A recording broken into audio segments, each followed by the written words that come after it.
Welcome back to WM classes. आज हम इस वीडियो में FAA के रिलेटेड ये 3 चीज़ें डिस्कस करेंगे। पहली चीज़ कि इसका जो सिलेबस है उसको हमें कवर कैसे करना है और कहाँ से करना है, और उसका सिलेबस का ब्रेकडाउन देखेंगे हम, जो इसके अंदर 8 सब्जेक्ट्स है एक किस्म से, हर एक सब्जेक्ट को कहाँ कहाँ से कवर करना है हमें। दूसरा इसका क्या है कि हम 2 PYQ डिस्कस करेंगे, यहीं पे देखेंगे कि मतलब उसकी इम्पॉर्टेंस क्या होती है, क्योंकि आप PYQ जब तक एनालाइज नहीं करोगे तो आपको पता नहीं चलेगा कि सिलेबस में कौन से पार्ट्स किस तरीके से टच करने हैं आपको। और दूसरा देखेंगे हम कि लेवल ऑफ क्वेश्चंस कैसे हैं इसमें।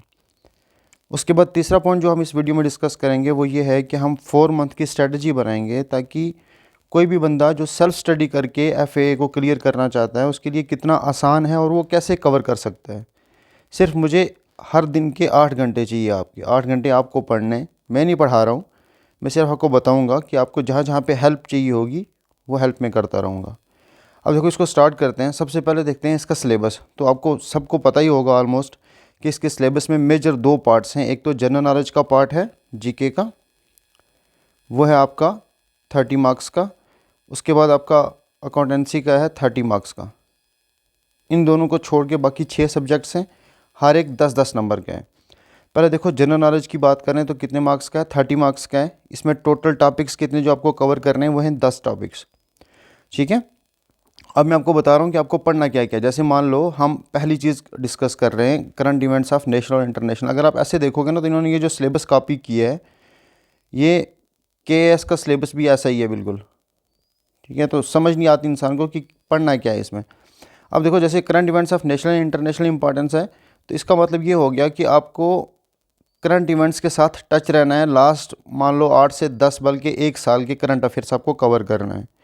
तो उसके लिए मैं वीकली वीडियोस ले आऊँगा। टोटल हर वीक में एक वीडियो आएगी। आपके पास 17 वीक्स अभी फ़िलहाल हम मान के चल रहे हैं कि 17 वीक्स के बाद ही हमारा एग्ज़ाम होगा, मतलब 4 मंथ्स के बाद एग्ज़ाम होगा।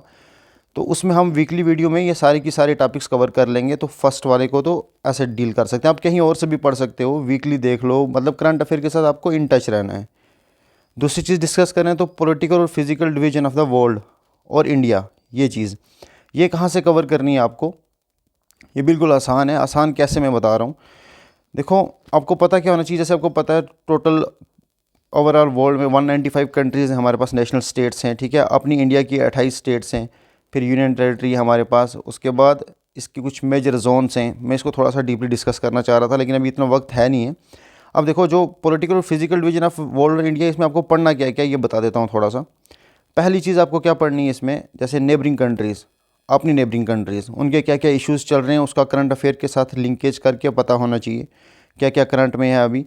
उसके बाद हमारे पास यहाँ पे कौन कौन से सी हैं, बे ऑफ बंगाल है, या फिर दूसरी साइड पे अरेबियन सी है, या फिर हमारे पास इंडियन ओशन है, इसके रिलेटेड। उसके बाद क्योंकि वर्ल्ड की बात भी कर रहा है तो आपको मेडिटेरियन सी, या फिर रेड सी, या फिर कैस्पियन सी, या फिर मतलब कोई भी उन सी को बॉर्डर करने वाली कंट्रीज़ कौन कौन सी हैं, कौन सी कंट्री के साथ कैसा कैसा इशू चल रहा है, तो वो थोड़ा सा करंट अफेयर का आपको पता होना चाहिए। उसके बाद मेजर ऑर्गेनाइजेशन है जैसे UNO, WTO एट्सेट्रा, उनके बारे में। रीजनल ऑर्गेनाइजेशन है जितनी भी हमारे पास, जैसे सार्क है, बिम्स्टेक है, या फिर SCO है। ठीक है, उसके बाद आपके पास और क्या क्या है, बिम्स्टेक हो गया, सार्क हो गया, ठीक है, एशियान है। तो आपको ये रीजनल ऑर्गेनाइजेशन सारी की सारी पता होनी चाहिए। ठीक है, या फिर ये जो हमारे पास दूसरी है, क्वाड है। ठीक है, ऐसे इनके बारे में आपको पता होना चाहिए। उसके बाद इंडिया की लोकेशन क्या है, इसका साइज़ क्या है, तो इसको हम डीपली डिस्कस कर सकते हैं। ठीक है, उसके बाद अब मैं अभी बताऊंगा आपको पढ़ने कहाँ कहाँ से हैं। उसके बाद जैसे इसमें हिमालयाज़ का आपको पढ़ना है, नॉर्दर्न प्लेन्स का पढ़ना है, पेनिनसुलर प्लेटू का पढ़ना है, इंडियन डेजर्ट का पढ़ना है, कोस्टल प्लेन्स हैं, आइलैंड्स हैं। तो ये आ गया इंडिया का, ये आ गया वर्ल्ड का। तो इस हिसाब से आपको पढ़ना है। ठीक है, अब जैसे हिमालयाज़ में भी इसकी क्लासिफिकेशन है, नॉर्दर्न प्लेन्स में इसका क्या क्या पढ़ना है, ये हम डीपली डिस्कस करेंगे बाद में। तो ये आके आपके 2 टॉपिक्स। पहला टॉपिक तो मैंने बता दिया, आप कहीं से भी कर सकते हो। दूसरे वाले, अब देखो जनरल नॉलेज में आपको पहले क्लियर कर देता हूँ कि इसमें 3 टॉपिक्स ऐसे हैं, बल्कि 4 टॉपिक्स ऐसे हैं जो मैं खुद पढ़ाऊँगा। एक तो GK पढ़ाऊँगा, एक GS पढ़ाऊँगा, उसके बाद मैथ्स कवर करवाऊँगा, और उसके बाद GK और कंप्यूटर। ठीक है, बल्कि कंप्यूटर का मैं आपको बताऊंगा अभी क्या कर सकते हैं। उसके बाद देखो, एक्चुअली आप सोच रहे होंगे कि ये पढ़ा तो रहा है लेकिन इसका एक्सपीरियंस क्या है। तो देखो, मुझे पिछले 7-8 साल हो गए हैं पढ़ाते हुए। और ऊपर से मैं एक्चुअली अभी गवर्नमेंट एम्प्लॉय भी हूँ, तो मेरे ऊपर बहुत सारी रिस्पॉन्सिबिलिटीज़ भी हैं, उतना टाइम भी नहीं मिल पाएगा, लेकिन 4 मंथ्स के अंदर मैं ये वाले टॉपिक्स आपको कवर करवा दूँगा, ठीक है। तो उसके बाद देखो Indian culture, heritage, freedom struggle movement, ये वाले टॉपिक्स हो गए। ट्रांसपोर्टेशन, कम्युनिकेशन, ठीक है, इसमें क्या क्या करना है, रेलवे, पोर्ट्स, ये सारी चीज़ें। उसके बाद ये सेंसस का है, सिंपल। उसके बाद important rivers and lakes in India, ये तो आपको पता ही है, ये हम करंट में पढ़ते ही रहते हैं, जीके में सारे ही लोग पढ़ते हैं हम। Weather, climate, crops, means of transport of India, environment, ecology.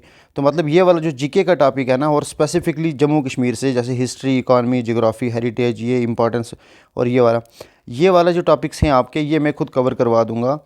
इसका मैं अभी आपको बताता हूँ कि कैसे वीकली वाइज हम इसको कवर करेंगे। ये टोटल अगर 10 टॉपिक्स है तो इसकी मैं टोटल 20 वीडियोज़ बनाऊँगा। इसके बाद अगर अकाउंटेंसी और बुक कीपिंग की बात करें तो ये पूरा का पूरा सिलेबस इन्होंने 11th और 12th में से, आप बोल सकते हो 11th और 12th की अकाउंटेंसी की एनसीईआरटी जो है वहाँ से उठाया हुआ है। जैसे मान लो आप 11th की अगर अकाउंटेंसी की बुक उठाओगे, उसमें चैप्टर नंबर 1 पूरा का पूरा यहाँ से कवर हो जाएगा आपका, ठीक है। उसके बाद चैप्टर नंबर 5 इसमें है पूरा का पूरा, बैंक रिकन्सिलिएशन स्टेटमेंट। उसके बाद ये चैप्टर 9 एंड 10 है, यहाँ पे 11th और 12th की आपको इकट्ठी पढ़नी पड़ेगी।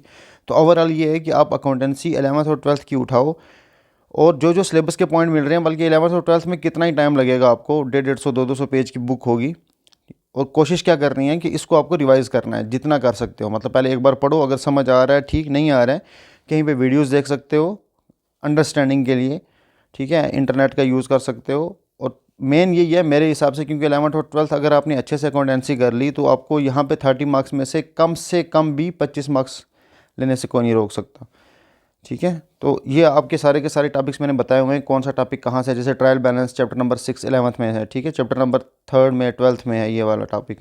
ये वाला टॉपिक आपको 11th में मिल जाएगा, ठीक है। ये वाला टॉपिक देखो 11th का है, ये 11th का है, और ये भी आपको 11th और 12th दोनों को मिला के कहीं ना कहीं ये कंसेप्ट सारे निकल के आ जाएंगे। स्पेसिफिकली टॉपिक नहीं दे रखा है क्योंकि ये हम अलग से भी पढ़ते हैं। तो फिलहाल आप, मेन क्या है कि आपको 11th और 12th की अकाउंटेंसी के लिए अगर किसी को पढ़ना है, सेल्फ स्टडी करनी है, तो आप सिंपल क्या करो, 11th और 12th की एनसीईआरटी पकड़ लो, ठीक है। मैं भी आपको बताऊँगा कैसे कर सकते हो आप, कौन कौन सा टॉपिक कब कवर करना है। बात रही इंग्लिश की, देखो इंग्लिश में क्या है कि आपको प्रैक्टिस करनी है जितनी हो सकती है, ठीक है। जैसे आपको टेंस आते हैं, अगर नहीं आते हैं, ये वाली चीज़ें नहीं आती, क्योंकि रीअरेंजमेंट ऑफ जंबल सेंटेंस तो आई थिंक आते ही होंगे सबको, नरेशन होगी, मॉडल्स हो गए, आर्टिकल्स हो गए।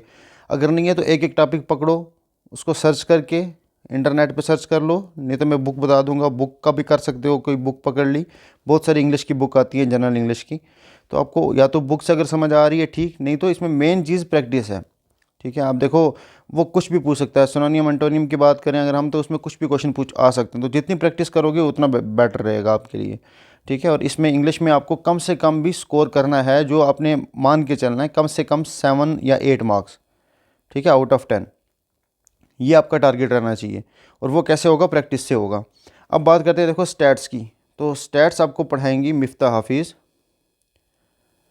अभी वो असिस्टेंट डायरेक्टर हैं, उन्होंने प्लानिंग और मॉनिटरिंग में ही इसी स्टैटिस्टिकल का ही पेपर था वो, तो उनको ठीक ठाक डेप्थ नॉलेज है, वो आपको पढ़ा देंगी स्टैटिस्टिक्स में अगर आप देखोगे टोटल 10 टॉपिक के आपके पास, ये भी पूरा का पूरा 11th और 12th का ही है। मान लो देखो 11th 12th, तो इसमें क्या, जैसे प्राइमरी सेकेंडरी डाटा, इसमें ये 4 वाले जो ऊपर वाले ना, जैसे मान लो कहाँ तक, यहाँ तक टेबुलेशन, ये तो थ्योरी पार्ट है इसका, और ये वाले न्यूमेरिकल पार्ट है इसका। यहाँ से आपको थ्योरेटिकल क्वेश्चंस आएंगे, यहाँ से न्यूमेरिकल। थ्योरेटिकल बिल्कुल इजी बनते हैं, सेकेंडरी डाटा क्या होता है, प्राइमरी क्या होता है, उसके एग्जांपल्स पूछ लेंगे, मेथड क्या क्या है, या फिर क्वेश्चनरीज को प्रिपरेशन का तरीका क्या होता है। ये बहुत आसान टॉपिक होता है, स्टैटिस्टिक्स बहुत आसान है, मतलब अगर किसी ने पहले नहीं पढ़ा है उसके लिए ज़्यादा टाइम नहीं लगता है इसको समझने में। तो ये वाला टॉपिक आपके 10 मार्क्स में से आपको टारगेट लेके चलना है, क्योंकि ये आसान होता है, लेकिन न्यूमेरिकल में कहीं पे फंस भी जाओ तो 7 से 8 मार्क्स मान के चलना है इसमें भी, ठीक है। इतनी प्रिपरेशन करके चलेंगे तो बात बनेगी। उसके बाद मैथ्स की बात करूँ तो मैं खुद पढ़ा दूंगा आपको, क्योंकि मैथ्स में आप अगर देखोगे 11th और 12th का मैथ्स है पूरा का पूरा ही। जैसे सिंपल और कंपाउंड इंटरेस्ट तो आप आराम से क्लास 7th में से भी पढ़ सकते हो, क्लास 7th और 8th में भी है, ये क्लास 8th में है एक्चुअली, ठीक है। चैप्टर नंबर 7 है, 8th में है सिंपल कंपाउंड इंटरेस्ट, और ये आपने बहुत सारे एग्जाम्स के लिए पढ़ा भी होगा, इसमें कुछ उतना बड़ा इशू आता भी नहीं है। लेकिन ये जो लीनियर इक्वेशन विद 2 वेरिएबल्स हैं, 10th का टॉपिक है, जिसने अच्छे से 10th की होगी तो वो आराम से कर देगा। सिंपल क्या है, 2 इक्वेशंस दे के रखी हैं।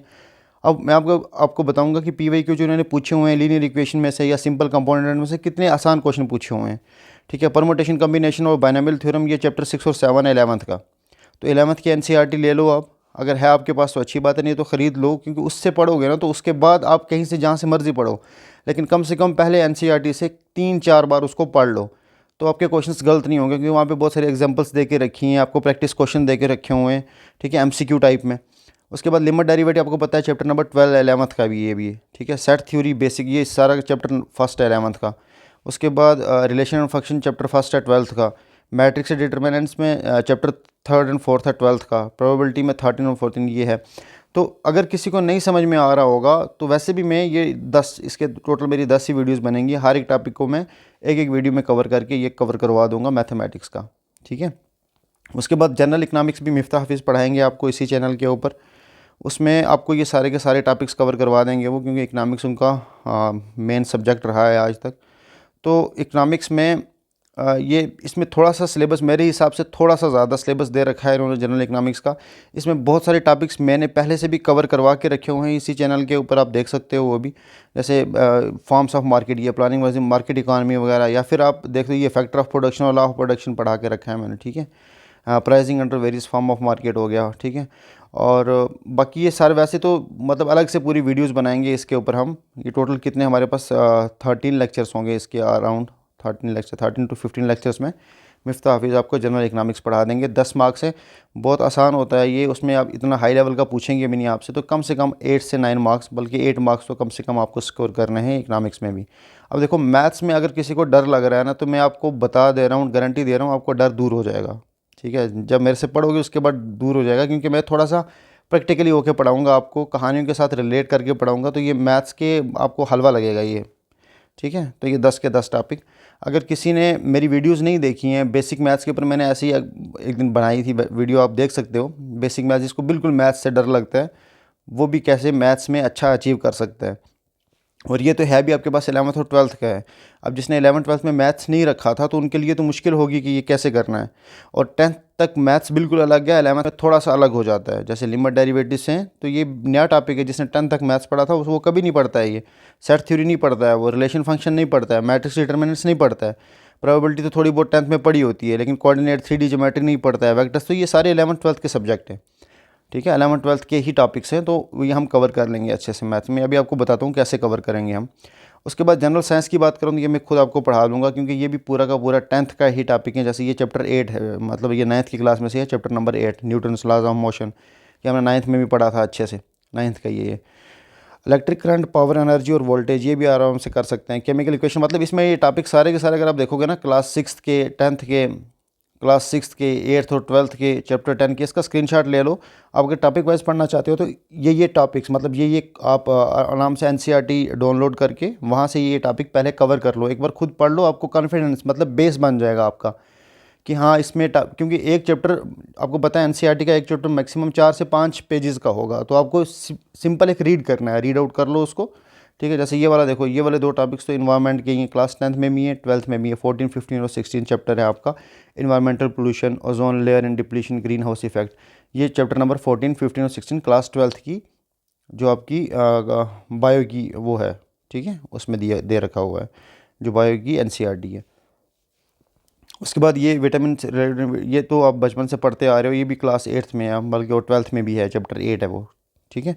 तो अब ये देख लेना, मैंने हर एक टॉपिक के आगे लिखा हुआ है कौन सा चैप्टर है और कौन सी क्लास के साथ रिलेटेड है। तो आराम से आपको सिंपल सर्च करना है, एनसीईआरटी डाउनलोड कर लो और वहाँ पे चेक कर लो। अब बात आती है लास्ट टॉपिक की, नॉलेज ऑफ कंप्यूटर। तो अब देखो कंप्यूटर में बेसिक, देखो अब ऐसे किसी से पढ़ोगे ना तो वो आपको यही पढ़ाएगा जो उसको अच्छे से समझ आ रहा होगा, और बहुत सारी चीज़ें इसमें छूटने का अंदेशा रहता है। तो मेरी अपनी राय ये है आपके लिए कि आप सिंपल क्या करें, देखो ज़्यादा टॉपिक्स हैं भी नहीं है आपके पास यहाँ पे। जैसे मान लो ये वाले जो पहले 4 टॉपिक हैं इनकी बात करते हैं, basic application of computer and it's component, ये क्लास 9th में आपको, क्लास 9th की जो कंप्यूटर की बुक होती है वो वहाँ से मिल जाएगा। अगर नहीं मिल रहा है कहीं से तो ये आप cbscacademic.nic.in करके वहाँ पे आपको बुक मिल जाएगी, वहाँ से बुक से आप चैप्टर नंबर 6 स्पेसिफिकली यहाँ पे है, एक एक चैप्टर में ये इन्होंने दे के रखा हुआ है, basic application of computer and computer. तो आपको मतलब ये टोटल अगर ये 4 टॉपिक्स हैं तो इसमें मैक्सिमम आपके पास 10 पेजेस होंगे, 10 से 15 पेजेस। तो आप आराम से ये पहले 4 टॉपिक वहीं से पहले 15 पेज पढ़ लो, आपको जो कॉन्फिडेंस मिलेगा ना वो कोई वीडियो देख के नहीं मिल सकता। ठीक है। और ना ही कोई और, मतलब जैसे मान लो मार्केट में बहुत सारी कंप्यूटर की बुक्स आई होंगी, लेकिन जो एनसीईआरटी में दिया होगा ना, उसमें क्या है कि देखो वो बच्चों के लेवल का दिया होता है, छोटे बच्चों का लेवल का। और कंप्यूटर अगर अच्छे से किसी ने नहीं किया है और उसको बेस बनाना है, तो सबसे बेटर यही है कि आप एनसीईआरटी पकड़ लो, क्लास 9th की, क्लास 10th की। देखो चैप्टर नंबर 1 में है ये पूरा का पूरा topic. Operating system class 9th और 11th में है। तो आपको सिंपल क्या करना है, एक एक चैप्टर होगा ये, तो एक एक चैप्टर ऑपरेटिंग सिस्टम के ऊपर होगा। एक बार वो पढ़ लो, उसके आपने नोट्स बनाओ, एनसीईआरटी से अपने नोट्स बनाओ। एक बार पढ़ो, उस पर नोट्स में मत बनाना। पहले एक बार पढ़ा, फिर जब दूसरी या तीसरी रिवीजन कर रहे होंगे तब उसके नोट्स बना लेना कि कौन कौन सी चीज़ें आपको भूल रही हैं इसमें। उसके बाद ये जो knowledge of MS Word, MS Excel, Access, ये आपको क्लास 6th की कंप्यूटर साइंस में मिल जाएगा। तो उससे आपका बेस बन जाएगा बिल्कुल बेसिक से। उसके बाद आप फिर जो मर्ज़ी याद करना है उसमें, या फिर कहीं पे वीडियोस देखनी है, तो वो बाद की बात है। तो लेकिन पहले आपको बेस बनाना है अपना। बेस स्ट्रांग होगा तो पेपर का डिफ़िकल्टी लेवल जैसा मर्ज़ी आए आप हैंडल कर लोगे। लेकिन अगर सिर्फ वीडियोस के बेसिस के ऊपर, या फिर किसी एक पर्टिकुलर बुक के बेसिस के ऊपर, या फिर मेरे हिसाब से वो वैसे बात नहीं बनती, क्योंकि उन्होंने सारे के सारे आपको जो सिलेबस के पॉइंट्स दे रखे हैं ना यहाँ पे, वो सारे के सारे एनसीईआरटी में मौजूद हैं। तो क्यों ना वहीं से कवर किए जाएँ, ठीक है। उसके बाद ये देखो क्लास 7th के कंप्यूटर में चैप्टर नंबर 1 और चैप्टर नंबर 6 में ये वाला टॉपिक मिल जाएगा आपको। ये देखो 10th में चैप्टर नंबर 1 पूरा का पूरा यहाँ पे उठा के डाला हुआ है इन्होंने, ठीक है। और ये आप role of information technology in governance, ये तो आप लास्ट टॉपिक है। जब कंप्यूटर आपका पूरा हो गया तो उसको गवर्नेंस में कैसे यूज़ कर सकते हैं, इसको आप आराम से इंटरनेट पे सर्च कर सकते हो वहाँ से। और ये वाले जो टॉपिक्स हैं ना, जैसे ये मैंने आपको बताया ना कि आपको मान लो 10th की या 12th की या 9th की किसी भी एनसीईआरटी की ज़रूरत है, अगर आपको यहाँ पे मिल रही है इस साइट के ऊपर तो अच्छी बात है, नहीं तो अब wordpress.com के ऊपर भी आपको मिल जाएगी, ठीक है। आपको सिंपल सर्च करना है ये, मतलब ये वाला टॉपिक सर्च किया और आगे वर्डप्रेस लिख दिया तो वो सामने निकल के आ जाएगा, ठीक है। बल्कि सर्च करते हुए आ जाएगा। ये था सिलेबस का ब्रेक डाउन जो मैंने समझाना चाह रहा था। अब देखो जो PYQ आया है ना, ये वाला जो पेपर है ये है हमारा 2024 में जो हुआ है, 2024 में। अब देखो लेवल आपने वैसे चेक किए होंगे, लेवल उतने ज़्यादा नहीं है। जैसे ये वाला क्वेश्चन है, विच of the following is not a communicable disease. तो मतलब इसमें क्या है, ट्यूबरक्लोसिस है, इन्फ्लुएंजा है, डायबिटीज़, ये देख के लग रहा है। तो मतलब इसमें आपको वो ऐसा भी नहीं है सोचना कि मतलब कोई हाई लेवल का क्वेश्चन आता है या क्या है। ये विटामिन और डिफिशिएंसी का दे रखा है, या मतलब ये आ गया आपके जीएस के, जनरल साइंस की। जब मैं पढ़ाऊँगा इससे भी बहुत अच्छे लेवल के हम क्वेश्चंस कर लेंगे, तो ये वाले टॉपिक्स आपको फिर बड़े नहीं लगेंगे। अब देखो विटामिन और डिफिशिएंसी, ये तो मतलब बचपन से पढ़ते आ रहे हैं। फर्स्ट विटामिन ए की वजह से क्या होता है, सी की वजह से, बी की वजह से, B1 की वजह से क्या होता है। Food cancer coated with the ये, हाँ मतलब टिन के साथ क्यों करते हैं इंस्टेड ऑफ जिंक। तो ये वाली चीज़ें हम जीएस में अच्छे से पढ़ेंगे। अब यहाँ पे देखो फूड चेन इसमें से है, ये कितना आसान क्वेश्चन है। मतलब मैं ये बता रहा हूँ कि आपको कुछ वो, जैसे मान लो अब इलेक्ट्रिसिटी हमने इसमें ऊपर देखा था, टॉपिक था पावर का भी, तो उसमें क्वेश्चंस देखो क्या पूछे हुए हैं। पावर की यूनिट क्या होगी, करंट की क्या होगी, फ्रीक्वेंसी की क्या होगी, रेजिस्टेंस की क्या होगी। आपको मेजरिंग यूनिट पता होनी चाहिए सिंपल, तो ये क्वेश्चन निकल जाएगा। तो मतलब कुछ भी नहीं दे के रखा अगर आप देखोगे। अब ये वाले पेयर्स देख लो, which of the following pairs are correctly match है। सोडियम को कैसे लिखते हैं, कार्बन को, सल्फर को, क्या है, मतलब ये बिल्कुल बेसिक वाले क्वेश्चंस हैं। देखो कुछ क्वेश्चंस बीच में अच्छे भी हैं, लेकिन कुछ क्वेश्चंस ऐसे हैं ये आपको छोड़ने नहीं है। जो क्वेश्चन आसान आएंगे वो सारे करके आएंगे। आपने एक क्वेश्चन भी छोड़ा तो आप कंपटीशन से बाहर। तो इसलिए मैं आपको बोल रहा हूँ कि एनसीईआरटी वो आपका बेस बना देंगे। एनसीईआरटी को किसी भी हाल में नहीं छोड़ना। जो जो मैंने ऊपर टॉपिक्स बताए हैं उसका स्क्रीनशॉट ले लो, वो वाली एनसीईआरटी खोलो, वो वाला चैप्टर खोलो, उसके नोट्स बनाओ, और अपने से मतलब नोट्स, मतलब वहाँ से एनसीईआरटी से ही अपने नोट्स बनाओ खुद के, और उसको रिवाइज़ करो जितना कर सकते हो, ठीक है। अब ये देखो फोर्सेज दैट है लिमिटेड, ये क्या मतलब क्या क्वेश्चंस हैं, ठीक है। Who was the first scientist to use a smog and different. अब इस टाइप की ये फैक्चुअल टाइप के क्वेश्चन है। ये अब जीके में हम देख लेंगे, बहुत सारे फैक्चुअल क्वेश्चन करेंगे तो उसमें इस टाइप के क्वेश्चन भी, जीएस और जीके के दोनों को मिला के बोल सकते हैं हम इसको, ये हम सारे कवर कर लेंगे, ठीक है। अब देखो ये ग्रीन हाउस इफेक्ट के ऊपर, मतलब अगर किसी को पता है ग्रीन हाउस गैसेज क्या है, ग्रीन हाउस गैस का इफेक्ट क्या है, तो वो आराम से इन क्वेश्चंस को देखते ही हल कर देगा कि क्या करना है इसमें। तो मैं बता रहा था कि मतलब आप देखोगे तो डिफ़िकल्टी लेवल उतना ज़्यादा नहीं है, ठीक है। अब देखो यहाँ पे लिखा है infinite storage of fossil fuel. अगर जिस किसी को पता है हमें कि फॉसिल फ्यूल इतने नहीं है हमारे पास कि इनफाइनाइट स्टोरेज हो अर्थ में, तो वो आराम से देख के बता सकते हैं इसको कि यार ये तो क्या बोला है, ठीक है। अभी देखो waste from the nuclear power plant can easily dispose of, कहाँ डिस्पोज ऑफ हो सकता है न्यूक्लियर प्लांट का। तो जिसने थोड़ा बहुत भी न्यूक्लियर प्लांट के बारे में, क्योंकि ऊपर सिलेबस में दे रखा है। और एक चीज़ और बताना चाह रहा था कि देखो सिलेबस के बाहर इन्होंने पीवाई, मतलब ये जो आपके पीवाई का एनालाइज करोगे तो सिलेबस के बाहर कुछ भी नहीं दे रखा है।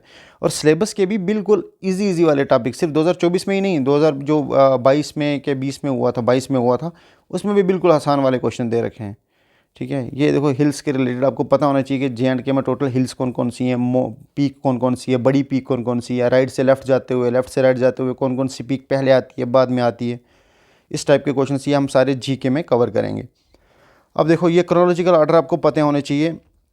जब हम पढ़ेंगे ना ये अपनी आईएनसी या फिर जो नेशनल फ्रीडम के बारे में जब पढ़ेंगे तो हमें पता होना चाहिए कि 1857 से लेकर 1947 तक जितने भी इवेंट्स हुए हैं उन सब की क्रोनोलॉजी हमें पता होनी चाहिए। वो कुछ भी पूछ सकते हैं, इस बार उन्होंने ये पूछी, अगली बार कुछ और भी पूछ सकते हैं, तो आपको सारा का सारा पता होना चाहिए। ये देखो इजी क्वेश्चन था बिल्कुल। उसके बाद ये देख लो है जम्मू कश्मीर में, तो ये जे.एंड.के के रिलेटेड क्वेश्चन पूछ लिया उन्होंने। ठीक है, ये है इसकी झेलम की ट्रिब्यूटरीज। तो यहाँ से पता चलता है कि आपको रिवर की ट्रिब्यूटरीज कहीं ना कहीं, क्योंकि ऊपर सिलेबस में दे रखा है, तो रिवर्स और उसकी ट्रिब्यूटरीज हमें पता होनी चाहिए कौन कौन सी हैं, कौन कौन सी लेक कहाँ पे है, जो इंपॉर्टेंट वाली, खासकर जे.एंड.के के रिलेटेड हमें सब पता होना चाहिए। ठीक है। उसके बाद ये तो सीधा सिलेबस से ही उठा के पूछा हुआ है, तो इसमें कुछ है नहीं है वैसा। और उसके बाद कुछ लोकल न्यूज़ जो हैं वो बनती हैं, उनके ऊपर क्वेश्चन आ जाते हैं, या फिर जो स्टैटिक न्यूज़ है जम्मू कश्मीर के रिलेटेड के गेटवे ऑफ कश्मीर वैली किसको बोला जाता है, विच पासेस। देखो ये पासेस के ऊपर क्वेश्चन आ गए, तो टोटल पता होना चाहिए आपको कितने पासेस हैं जे.एंड.के में, या फिर आगे जाते हुए पूरे हिमालयन रेंजेस में हमारे पास कौन कौन से पास हैं, और नीचे भी कौन कौन से पास इंपॉर्टेंट है, वो सारे पता होना चाहिए। ठीक है। ये नथुला कहाँ पे है, सिर्फ आपको ये नहीं पता होना चाहिए कि जम्मू कश्मीर में ये है तो इसी का मैं ये भी देखो ये कहाँ पे है। तो ये मैं सारे के सारे टॉपिक्स आपको कवर करवा दूंगा, इसमें कोई इशू नहीं है। What is the official language of Jammu and Kashmir, मतलब अभी तक मुझे नहीं लगा एक क्वेश्चन भी ऐसा हो, एक दो क्वेश्चन को छोड़ के, कि जो आप अटैम्प्ट ना कर पा रहे हो। ठीक है। अब देखो यहाँ पे states in order from north to south में आपको बताना है कि कौन सी स्टेट पहले आती है। तो कहने का मतलब ये फर्स्ट वाला जो टॉपिक हम बात कर रहे थे कि इंडिया की फिजियोग्राफी, तो उसके बारे में आपको पूरा पता होना चाहिए कि कौन कौन सी स्टेट, पॉलिटिकल स्टेट कहाँ कहाँ पे है।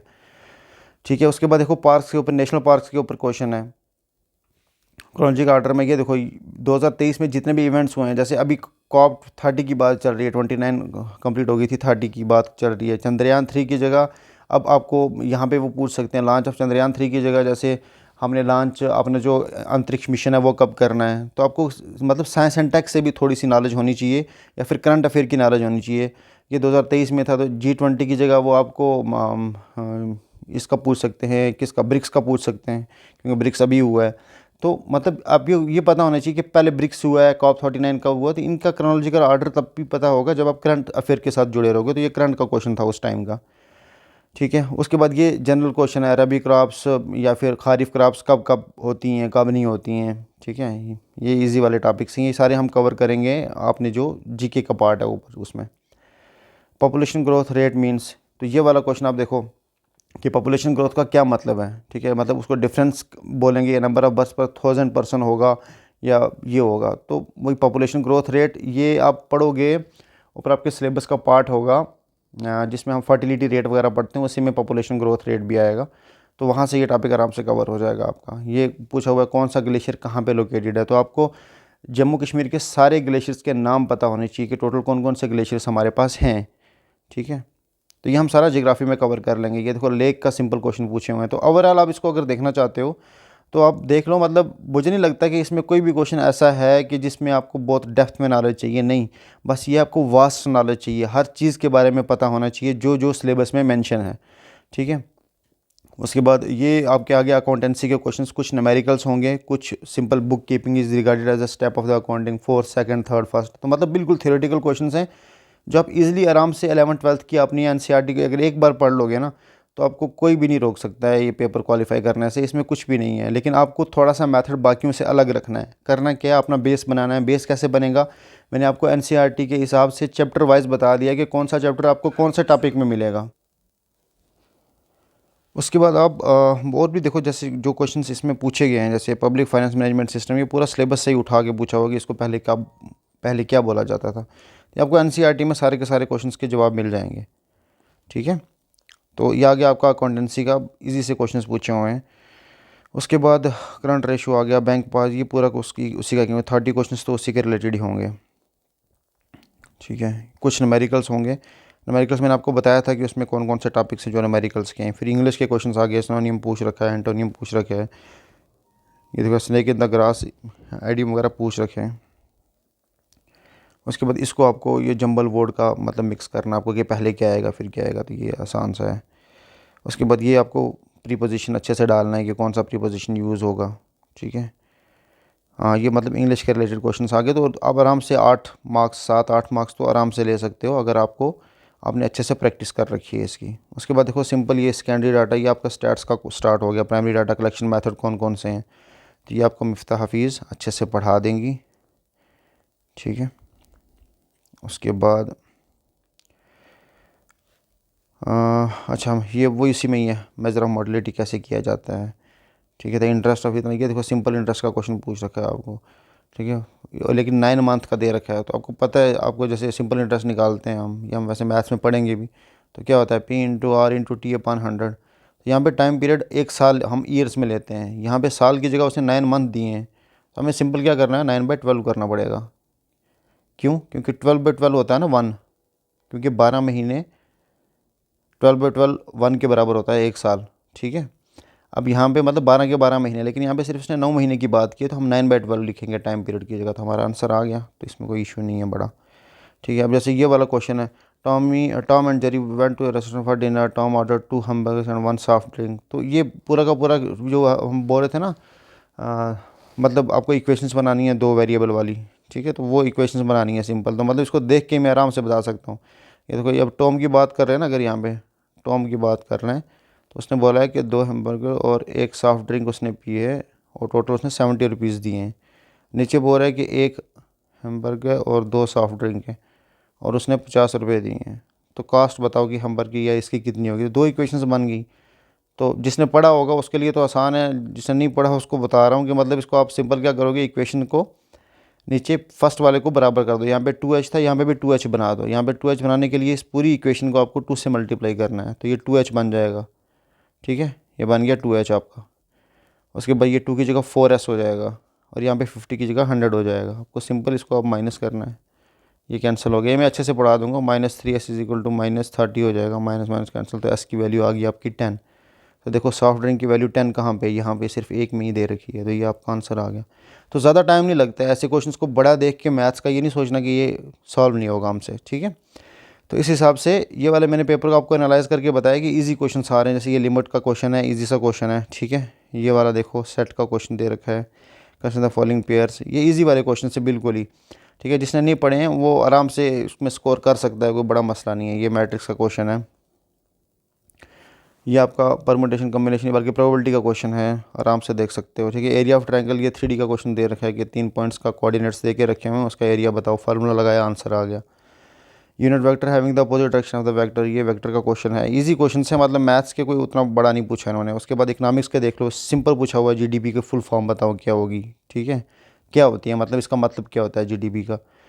विच are the following relation that law of demand define. So law of demand का मतलब बेसिक है, मतलब इकनॉमिक्स में ऐसा कुछ नहीं पूछा हुआ, सिंपल टर्म्स आपको पता होनी चाहिए कि मिक्स्ड इकॉनमी का मतलब क्या होता है, लॉ ऑफ डिमांड क्या बोलता है, लॉ ऑफ सप्लाई क्या बोलता है, जीडीपी क्या है, एनएनपी क्या है। तो ये बिल्कुल बेसिक्स वाली टर्म्स हैं, ठीक है।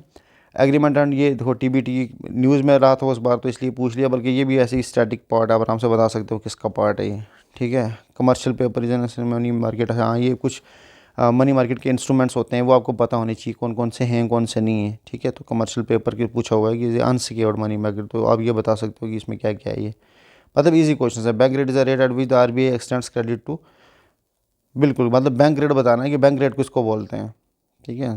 तो ये इकनॉमिक्स का बिल्कुल, ये देखो कौन सा मॉडल पूछा हुआ, ये हर एक पेपर में आपको दिखेगा पूछा हुआ।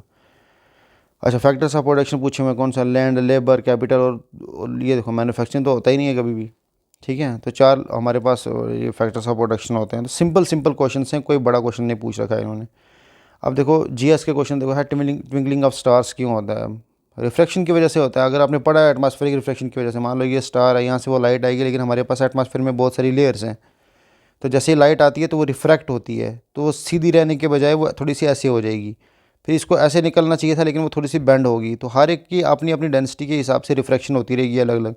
और मान लो कि बंदा यहाँ पे बैठा हुआ है, यहाँ पे है, तो उसको स्टार पहले यहाँ पे दिखेगा, फिर रिफ्रैक्शन की वजह से वो लाइट चेंज होगी, उसकी आंखों में अलग से पड़ेगी, तो वो थोड़ी देर के लिए गुम होगा, फिर दिखेगा उसको। तो इसीलिए ट्विंकलिंग होती है, क्योंकि रिफ्रैक्शन एटमॉस्फेयर में जो रिफ्रैक्शन हो रही है ना, रिफ्रैक्शन और रिफ्लेक्शन तो पढ़ा होगा आपने, मिरर के ऊपर रिफ्लेक्शन होती है, लेकिन अगर कोई ग्लास होगा जिसमें से लाइट गुजर रही है लेकिन थोड़ी सी बेंड होके जाती है, ठीक है, वो बेंड कहाँ पे कौन सी साइड पे होगी हम पढ़ेंगे। रिफ्लेक्शन में होता है कि कौन सा रेयर मीडियम है, कौन सा डेंसर मीडियम है। तो उस हिसाब से वो लाइट बेंड होती है, इसी को हम रिफ्रैक्शन बोलते हैं। तो वो सिंपल पूछा हुआ कि ट्विंकलिंग ऑफ स्टार्स किस वजह से होता है। The thrust on the rocket is, ये क्या है मतलब 90 degree direction to the rocket होगा या opposite to the direction of rocket होगा। ये बिल्कुल बेसिक चीज़ें हैं जो हम पढ़ेंगे जीएस में, बल्कि नहीं पढ़ेंगे तभी आपको पता होगा यह लाइट बल्ब किसने इन्वेंट किया था। तो कुछ इन्वेंशंस भी आपको याद करनी होंगी जो इंपॉर्टेंट, मान लो टॉप 50 देख लेंगे कौन कौन सी इन्वेंशंस हुई हैं जो इंपॉर्टेंट है, तो वो जीएस के रिलेटेड वो हम देख लेंगे वहाँ पे। ठीक है, hardest metal present in the body, क्या क्वेश्चंस पूछ रखे हैं, तो इस हिसाब से आप अच्छे से स्कोर कर सकते हो इसमें। मतलब आपका टारगेट ये होना चाहिए 120 में से कम भी आपको 105 प्लस स्कोर लाना है। ठीक है, और आराम से ला सकते हो क्योंकि इसमें कोई बड़ा तीर नहीं मारना है आपको। आसान क्वेश्चंस पूछ रहे हैं, वो दोनों के दोनों पेपर्स देख लो, सिर्फ इसी की बात नहीं कर रहा हूँ। ये 2022 वाला पेपर है आपका।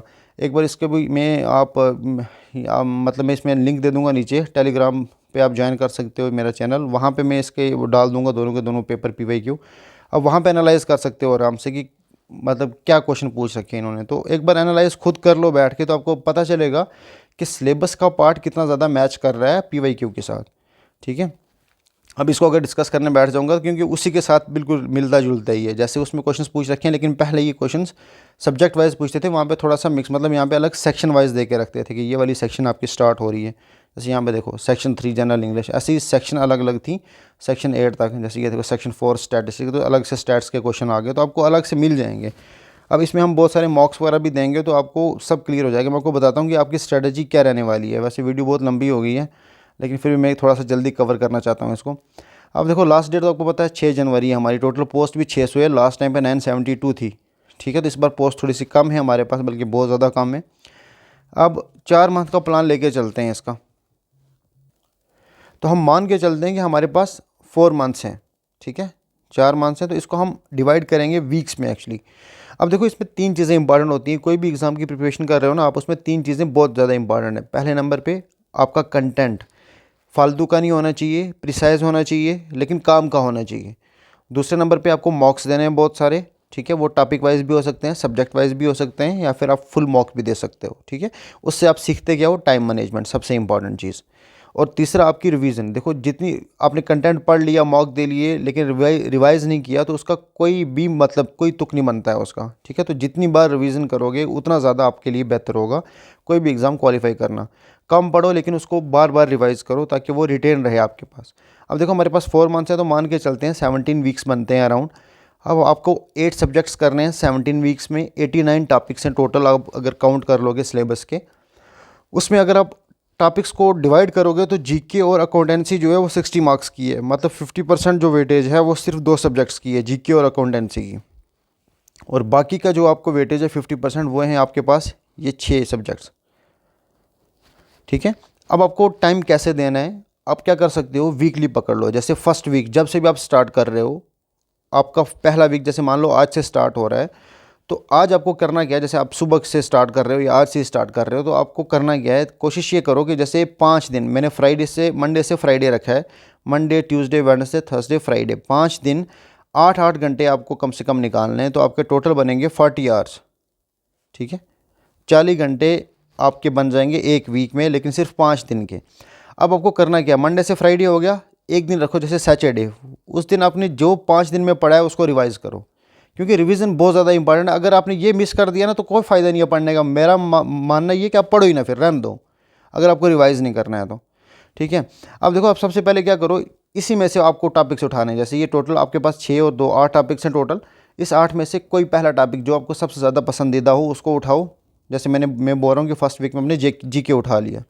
ठीक है, इसके आपको क्या करना है, सबसे पहले तो एनसीईआरटी से मैंने आपको बता दिया कि कहाँ से क्या क्या पढ़ना है। ठीक है, जीके का तो मैंने आपको बताया कि मैं खुद आपको 10 लेक्चर्स पढ़ा दूंगा, 3 घंटे के मैक्सिमम 1 लेक्चर होगा, आप आराम से वो कवर कर सकते हो। और संडे को आपको मॉक देना है। ठीक है, और मॉक किसका होगा, जो आपने 5 दिन ये मैंने स्टडी करवाई। जैसे मान लो मैं बोल रहा हूँ मैं 10 लेक्चर आपको पढ़ाऊँगा, उसके बाद मैं आपको मॉक दूंगा इसके। ठीक है, कम से कम 3 मॉक दूंगा जीके के ही सिर्फ, तो आपको वो 3 मॉक अच्छे से करने हैं। कहाँ से आप मतलब वहाँ से आपको फीडबैक मिल जाएगी पूरी कि आप कहाँ पे वीक हो, कहाँ पे आपके कौन से स्ट्रांग एरियाज़ हैं, क्योंकि सिलेक्शन तभी होती है जब आपको आपके वीक और स्ट्रांग एरियाज़ पता हों। ठीक है, स्ट्रांग एरियाज़ को और स्ट्रांग करना है और वीक को बेहतर करने की कोशिश करनी है। अब देखो ऐसे वीक सेकंड आपने पकड़ लिया, वीक सेकंड में जैसे मंडे टू फ्राइडे आपके पास 40 घंटे, आपने अकाउंटेंसी पकड़ ली। ठीक है। अकाउंटेंसी कहाँ से कवर करनी है? एनसीईआरटी मैंने बताया आपको, 11th और 12th की एनसीईआरटी की बुक ले लो, ख़रीद लो, या फिर आप ऑनलाइन मैंने आपको साइट बताई है वहाँ पे चेक कर सकते हो, या ऐसे ही अकाउंटेंसी 11th और 12th एनसीईआरटी सर्च करोगे तो उसमें आपको 11th और 12th की एनसीईआरटी मिल जाएगी। उसको मैच करना है अपने सिलेबस के पार्ट के साथ। बल्कि मैं तो कहता हूँ कि मतलब जो जो सिलेबस के साथ मिलता जुलता भी वो सारा 11th और 12th का पढ़ डालो आप, ज़्यादा टाइम नहीं लगेगा। देखो 40 घंटे में आप आराम से एक वीक में पूरी की पूरी अकाउंटेंसी ख़त्म कर सकते हो। 40 घंटे आपके पास 2 एनसीईआरटी पढ़नी है यार, एक एनसीईआरटी 20 घंटे दे रहा हूँ मैं, ठीक है। और एक दिन के सिर्फ 8 घंटे ही हैं आपके पास, इफेक्टिव होने चाहिए इसलिए 8 बोला है मैंने। अब थर्ड वीक में आपको क्या करना है, जैसे मंडे टू फ्राइडे आपको जीएस पकड़ लेना है, ठीक है।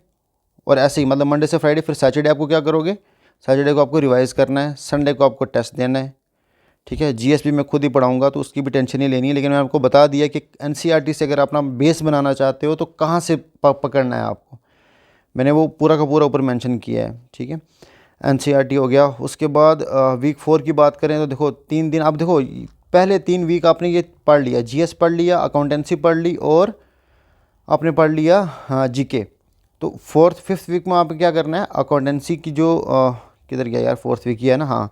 तो इसमें 3 दिन जो आपने जीके पढ़ा था, 3 दिन उसकी रिवीजन को दो, अच्छे से रिवाइज़ करो, जितना आपने पढ़ रखा है, जो आपने प्रिसाइज नोट्स बना रखे हैं उसको रिवाइज़ करो।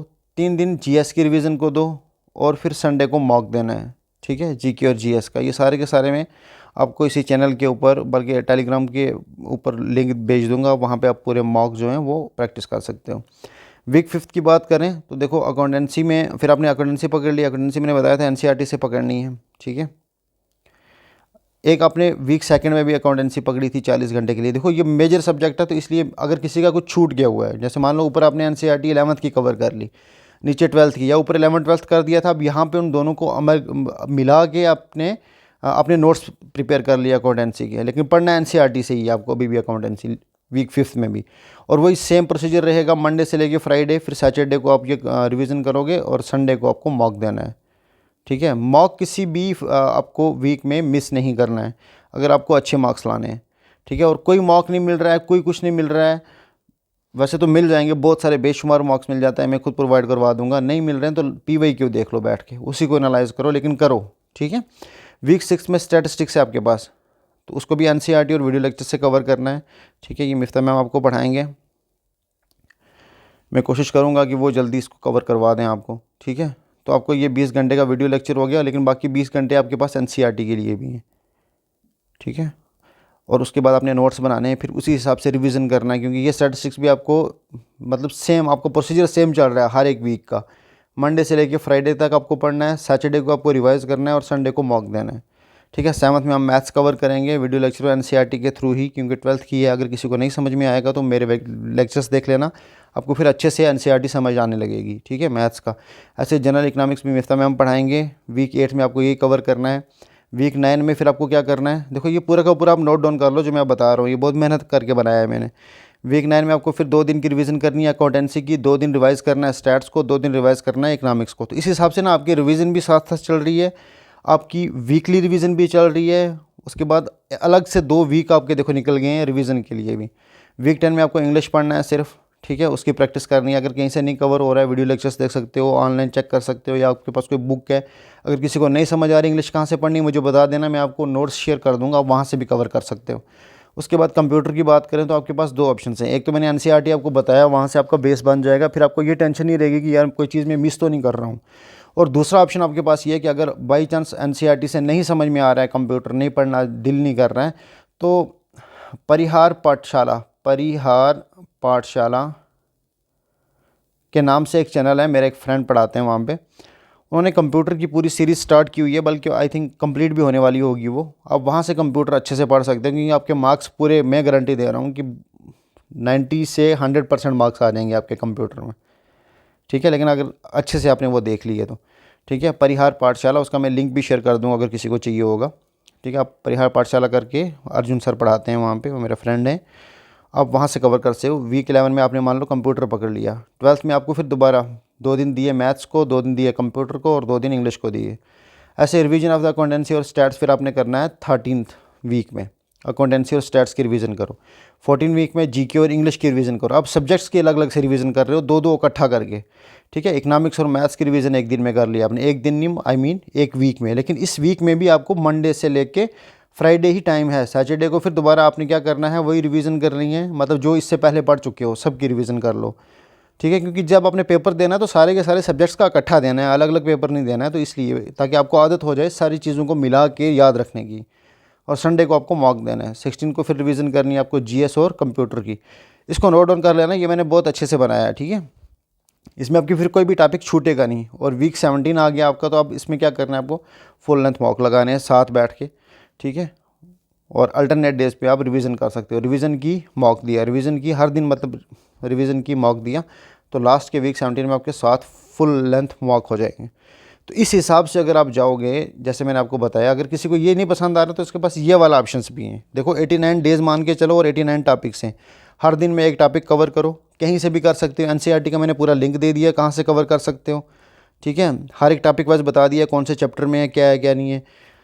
उसके बाद सैटरडे को आपको रिवीजन करनी है और संडे को आपको मॉक देना है। ये चीज़ें सेम रहेंगी।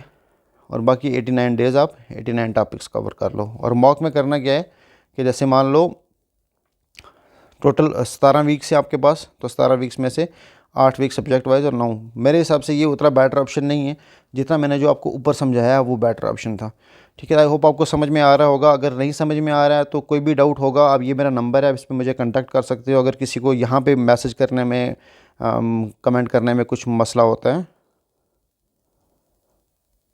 ठीक है, आप इस पर मैसेज करके मुझे कोई भी डाउट क्लियर करवा सकते हो। कोई भी आपको कोई भी मसला होगा आप मुझे यहाँ पे, ठीक है।